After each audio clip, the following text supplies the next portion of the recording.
How can we use science to help these people? More than 90% of the research that happens in sports science is conducted on sports science students. I'm sorry guys, you've taken up, but try to do that, don't do that. So most of the research that is done in sport is done on people that are nowhere near the level of these people. So we need to use the science that is published to understand things and to try things with the groups of athletes we work with, but only by applying science to these populations, we can really identify what are the best ways of helping them. So we're not going to learn how to train somebody like this by reading a scientific paper, but we need to use the science to then develop a process to be able to help these people. If I show this to any physio or anybody and say that this is the best way to warm up your core, again, whatever that means, then you look at me, no, you're crazy because, you know, this is going to happen and the spine's going to do this and this is going to do that. And she was happy as Larry. She was just warming up for weightlifting. Yeah. No problem at all whatsoever. Completely different animal. And there's also a problem with the amount of information that is out there. So the blue line represents the number of papers with the keyword strength training indexed on PubMed. So last year there were about 1,800 entries. And if you work in this field, you need a full-time job just to look after to what's going on at the moment. And it's mainly due to the fact that there's been an increase in the number of journals. There is a lot of pressure on academics to publish more and more papers.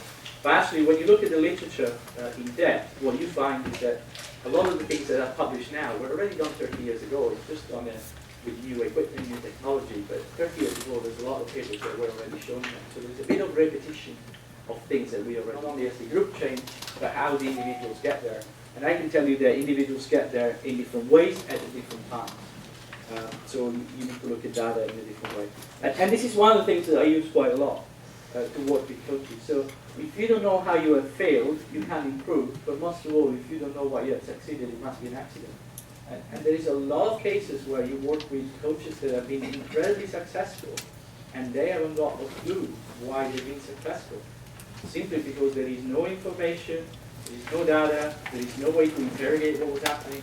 You don't know what the knowledge is, you don't know what the philosophy of the structure is. So I think the first process is always understand what's needed and how does the coach work, what's his philosophy. But writing it down, putting it in context, trying to extract the information from that is meaningful. And this is very, very powerful because it changes the way they work and makes them aware. So I said I was not going to give you menus, but more the approach. And you'll see a lot of that in the next few days from various presenters, I guess. I said clearly that when you write a program, it's questionable. You know, you can decide to do squats or power cleans or whatever. You're still training globally. What is important to understand is why you're taking those exercises. So why are you choosing a squat over a power clean? Why are you choosing a single leg squat over a two-leg squat? Why a front squat and not a back squat? What's the thing? And a lot of people, again, accept this because it's part of the fashion. So data is really the new oil. The way you need to go about is to try to gather evidence and build your evidence. And we'll talk about it in my workshop on monitoring training. What you really need to find out is what's the dose that you need to provide to people. So your approach needs to change. You need to use training as pharmacology in a nice way, and I'll tell you why. So when you do pharmacology, you give people a pill. And when you study pharmacological dosing, you give people pills of different size, and you look at their response. And what you find out is that there is a point in which you keep increasing the size and they increase the response, and then there is a point at which no matter how big the pill is, they don't keep improving, actually they get worse. And the approach is actually the same.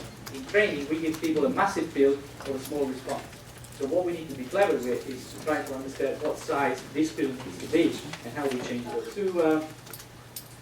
In the lead up to Vancouver Games, we knew we had chances in medals in top skeleton. And what we did was we went to study the behavior, the warm-up behavior of the athletes. So the first thing we found out, there was no structure. Everyone was warming up the way they felt, and it was inconsistent. So they warm up in Lake Placid, completely different way. They warm up in Park City, completely different way than the way they warm up in Eagles. And so we quantified that. We went to the coaching team and said, okay, problem number one, no structure. Problem number 2, when she takes the kid off, and she gets pretty cold, very, very quickly. So she warms up 42 to 52 minutes, that was the time at the time, and to generate heat, mainly, she's sprinting for 30 meters, so she doesn't really need to warm up a lot. And then kid off, and then she's losing muscle temperature and core temperature very, very quickly. So we need to do something about it. And what we did was we played with different garments, with different things, and what we found was that, of course, with most of the athletes, if we were able to generate a certain amount of heat and retain it up to the last minute when they were sprinting, there was an improvement by 5% in sprinting time, which is remarkable in the first 5 or 6 steps.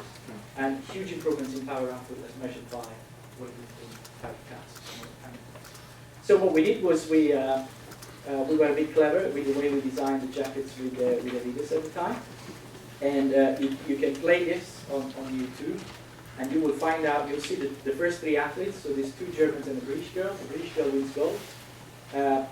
All the other athletes are in their lycra, getting cold, and the British girl is in the full thing, full gear up until the last minute, and she takes it off, and she had the 3 fastest sprints, because they measured the first sprint and then the finish line. 3 out of 4, she was the fastest.